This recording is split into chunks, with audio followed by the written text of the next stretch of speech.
오늘의 말씀은 사무엘상 24장 1절에서부터 7절까지 말씀입니다. 말씀의 제목은 하나님 앞에서라는 제목으로 은혜를 나눌까 합니다. 이 세상을 사는 사람들의 모습을 보면요, 그 사람들의 모습이 다른 사람을 주로 의식하면서 사는 사람이 참 많은 것 같아요. 남을 의식하면서 산다는 거예요. 이런 사람들은 사람들이 나를 어떻게 생각할까? 사람들이 내가 하는 일을 이렇게 하면은 이 일에 대해서 어떻게 평가를 해줄까? 그렇게 생각하는 사람들이라는 겁니다. 그리고 또 하나님을 주로 의식하면서 사는 사람들이 있습니다. 내가 이런 태도를 하면은 하나님은 나의 이 태도, 판단을 어떻게 생각하실까? 하나님은 이 일을 어떻게 평가하실까? 이렇게 먼저 생각하는 사람들이 있다는 거죠. 그런데 현대의 비극은요, 사람들이 카메라의 앵글은 의식하지만요, 하나님을 의식하지 않는 사실이 참 비극이라는 겁니다. 그래서 참된 사람, 진실된 사람을 발견하기가 쉽지가 않다는 거죠. 좀 우스갯소리로 이런 이야기가 있습니다. 요즘은 세월이 또 변해서 그런지 TV를 켜면은 그 방송 내용 중에 어떻게 그렇게 골프 치는 방송이 많이 나오는지요. 옛날에는 그렇지 않더니만 요즘은 방송마다 종편에도 보면 그렇고 스포츠도 그렇고 온 세상에 무슨 골프 치는 세상이에요. 전부 골프 이야기고 연예인들도 골프장에 나와서 골프를 치고 이러는데 좀 우스운 이야기를 제가 하나 드릴게요. 5명의 국회의원이요, 골프를 치러 갔다는 거예요. 골프장에. 그래서 이 사람들이 어울려서 골프를 아주 신나게 치면서 홀을 돌고 있는데 갑자기 천둥 번개가 치면서 그 5명의 국회의원들이 벼락에 맞아 다 죽었다는 거예요.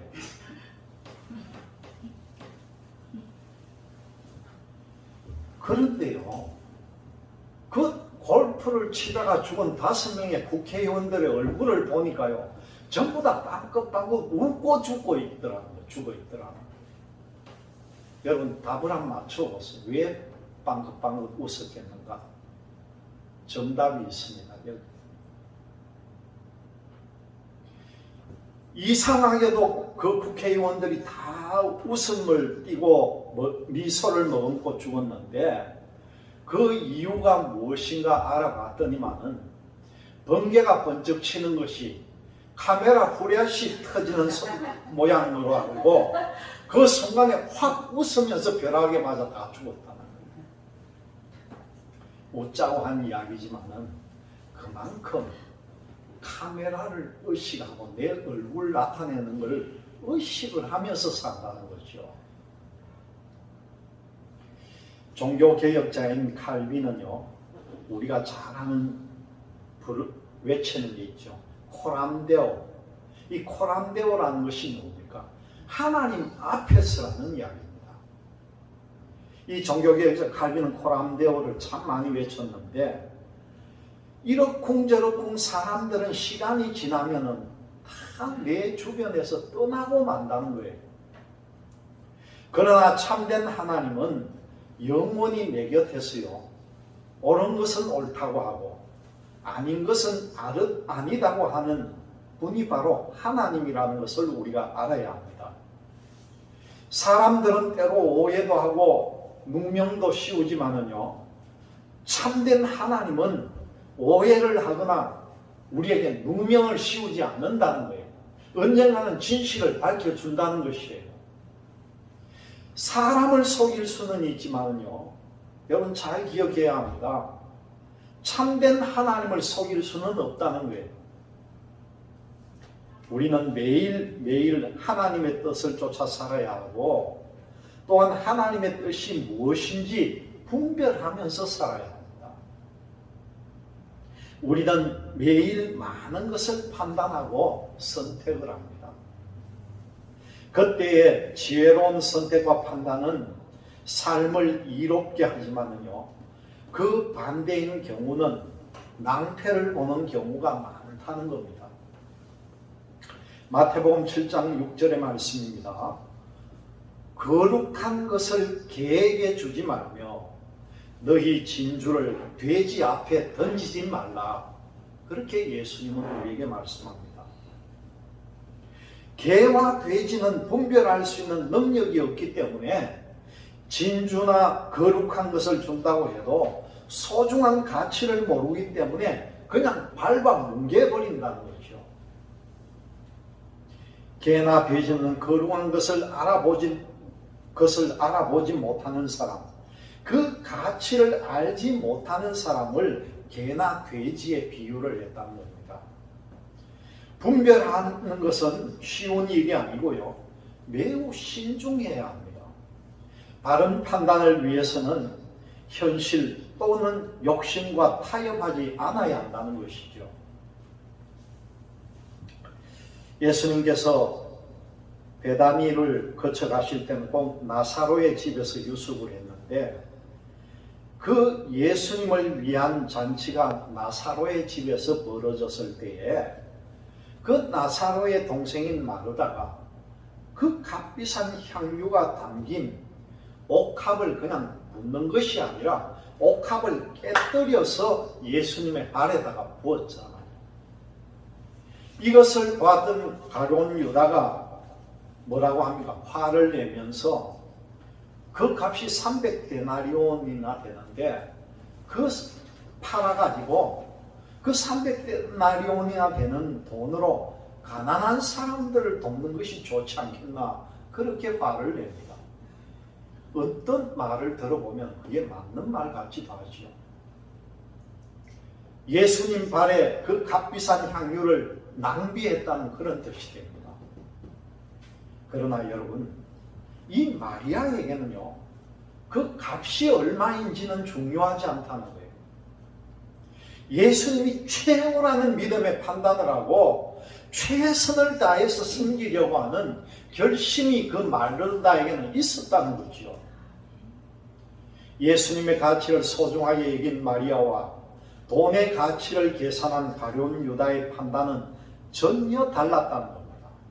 이 마르다는요, 마리아는 정말 귀한 향유를 예수님의 발에 부었다는 겁니다. 그래서 결론은 어떻게 되었습니까? 예수님께서 말씀하기를 천하의 복음이 전파되는 곳에 이 여인이 행한 모습도 전파되리라고 하시면서 이 향유를 본 마리아를 칭찬하는 대목이 나옵니다. 성경을 보면 많은 오해를 받았지만은요, 참된 하나님을 믿었기 때문에 끝까지 참고 또 하나님께 감사함으로 결국 승리한 사람이 있습니다. 그 사람이 누굽니까? 오늘 말씀에 나오는 다윗이라는 사람이에요. 사무엘상 이 성경을 보면은 백성들 사이에서 다윗의 인기가 높이 올라가자 이 사울 왕이 자기 자리에 대한 위협을 느끼고 그 다윗을 미워하기 시작합니다. 그래서 다윗은 사울에게 쫓겨가지고요, 그 광야에서 거의 10년 동안을 얼마나 많은 밤들을요, 여우 때나 시랑이 때 울음소리를 듣고 두려움에 떨면서 지냈는지 모릅니다. 드디어 다윗에게 보복의 기회가 찾아왔습니다.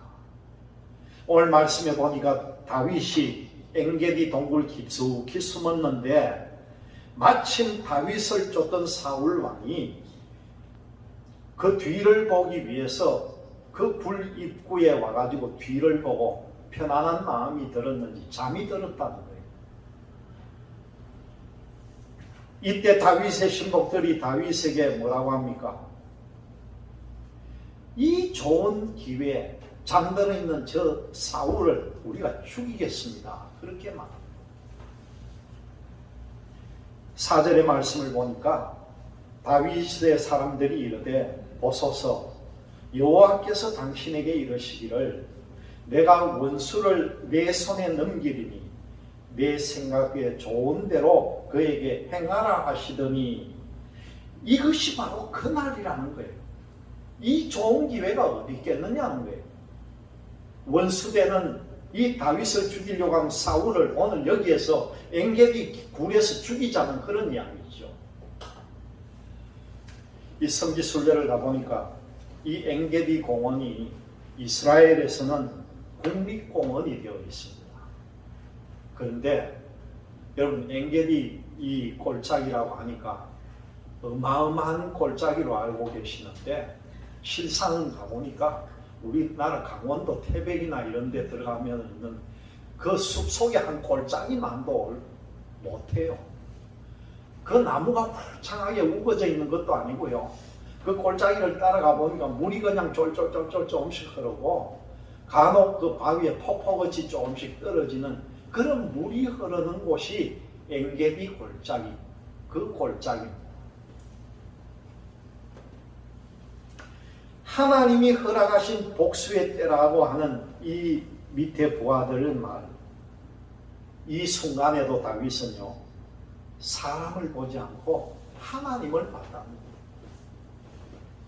옳든 그러든 슬쩍 해치우고 자신의 정치적 야심을 채울 수 있는 그런 순간이었을 텐데 이 순간에 다윗은 하나님을 바라보았다는 겁니다.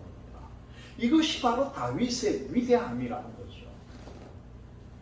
이때 사울의 관심은 자신에게 주어진 사명이나 책임을 지는 것에 있지 않고 자신이 가진 것과 자신의 위치를 지키는 것에 있었다는 겁니다.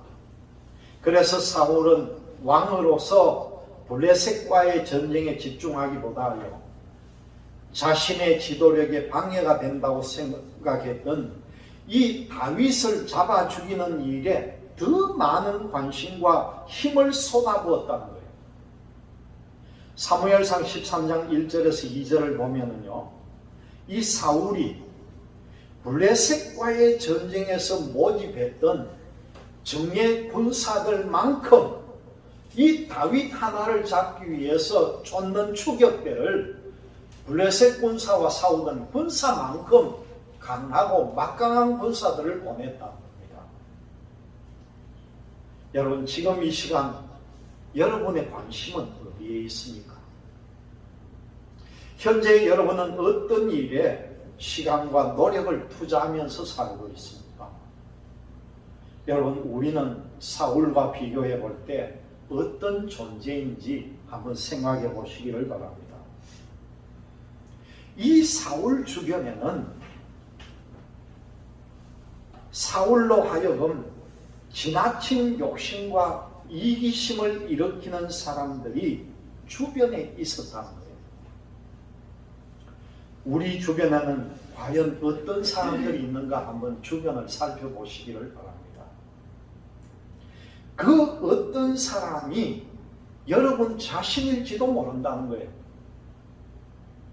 우리 삶에는요 무리의 법칙이라는 게 있습니다.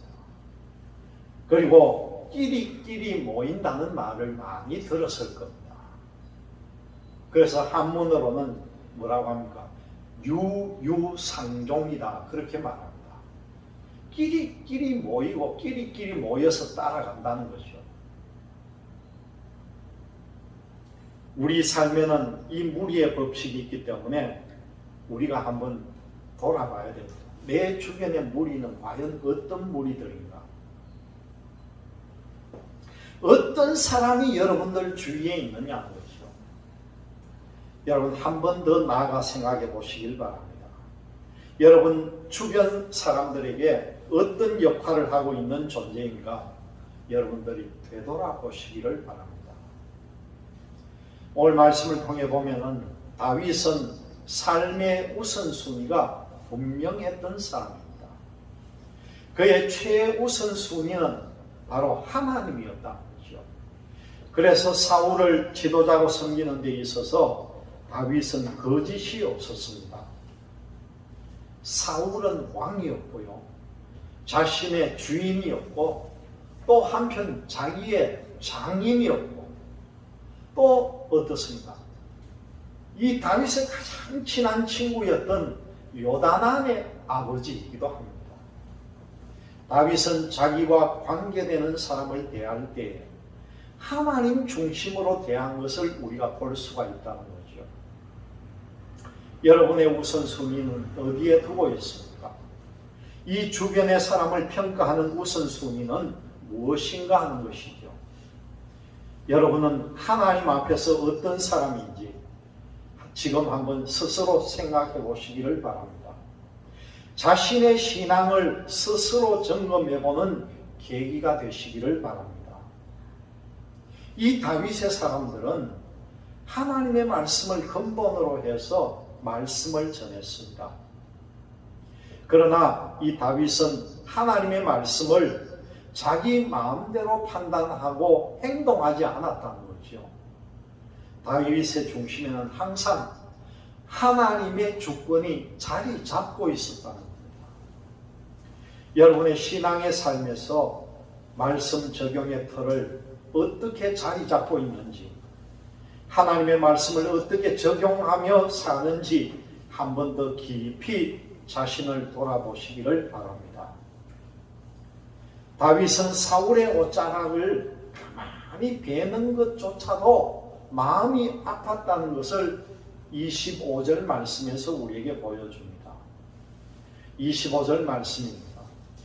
다윗이 일어나서 사울의 겉옷자락을 가만히 베니라. 그리한 후에 사울의 옷자락 뱀으로 말미암아 다윗의 마음이 찔려, 그렇게 표현합니다. 다윗은 마음을 다해서 사울을 사랑했고요, 존경했고, 그 사울을 존중했다는 겁니다. 이 다윗은 주인을 진심으로 섬기는 충성된 사람이었다는 거죠. 다윗은 사울에게 인정받지 못했지만 충성된 마음을 가지고 있었기 때문에 그것으로 다윗은 행복한 사람이었고 그 삶은 아름다웠다는 겁니다. 배신을 당연하게 여기는 이 세대를 보면서요, 우리 모두 자신의 모습을 볼 수 있기를 주님의 이름으로 기원드립니다. 아무리 은혜를 입었어도 자신의 이익에 조금만 손해가 되어도 배신하기를 주저하지 않는 악한 것이 내 안에 있지는 않았는지, 또 여러분은 충성된 마음이 있는지, 오늘 본문은 하나님이 세우신 사람, 하나님의 일에 대해서 일반적인 사람의 마음과 다윗의 마음이 어떻게 다른지를 보면서 우리도 그러한 자세로 살아가야 한다는 것을 깨우쳐 주는 것입니다. 먼저 보니까요, 우리는 하나님께서 세운 사람을 인정을 해야 한다는 겁니다. 일반적인 사람은 자신에게 어떤 기회가 왔을 때에 그 기회를 활용해야 한다, 그렇게 생각을 합니다. 지금 여기에 나오는 다윗의 부하들이 바로 그러한 모습이었고, 이것은 우리 대다수의 사람들이 이런 생각을 품고 있다는 거죠. 그러나 여러분, 성경은요, 우리에게 그렇게 말씀하지 않습니다. 오늘 다윗을 통해서 우리에게 보여주는 것은 하나님께서 세우신 사람에 대한 심판은 나에게 달린 것이 아니라 하나님께 있다는 사실을 말씀하고 있는 거죠. 다윗은 사울을 죽일 수 있는 기회였음에도 불구하고 그를 죽이지 않은 것은 하나님께서 그를 기름 부으시고 세웠기 때문이라는 사실입니다. 6절 말씀을 보니까요, 내가 손을 들어 여호와의 기름 부음을 받은 내 줄을 치는 것은 여호와의 금하시는 것이니 그는 여호와의 기름 부음을 받은 자가 됨이니라. 그렇게 말씀합니다.